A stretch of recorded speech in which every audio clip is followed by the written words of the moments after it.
সেটা সমস্যা কি তার সেই যে করান দি তার গোয়া শুনগুলি গোয়া দিকেন এটা টেম্পার গেছে তো গোয়া ফাল্লা এটা হাওয়ার মেশিন কেন ব্লুয়ার।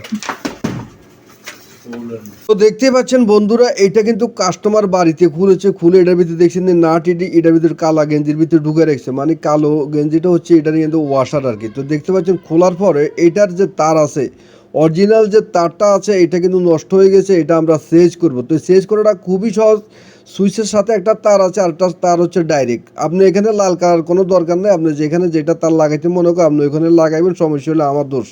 তো দেখতে পাচ্ছেন আমি কিন্তু এটা সুন্দর করে মোড়ায় লাগাইছি। তারপর আমরা কি করব, আয়রন দিয়ে জ্বালাই করব।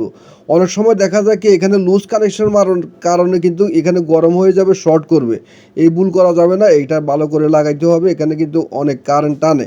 তো দেখতে পাচ্ছেন আমি এটা লাগাই সুন্দর করে, এখন এখানে ট্যাপ মারি, তারপরে এটাকে ফিটিং করব। ফিটিং করার পরে চেক করে দেখবো ওটা অন্যান্য কোনো সমস্যা আছে না। হাতে কিন্তু বাইক খুলি এটার সব নাট দেখতে পাচ্ছেন একদম করে নিয়েছে। তো এখন দেখতে পাচ্ছেন ফিটিং করার পর এখন কিন্তু ব্লুয়ারটা চলতে আছে, এই যে দেখেন এটার আওয়াজ। তো এই ধরনের সমস্যা হলে আপনারা আগে তার বা সুইচ এইটা চেক করবেন, তারপরে এটা ঠিক হয়ে যাবে।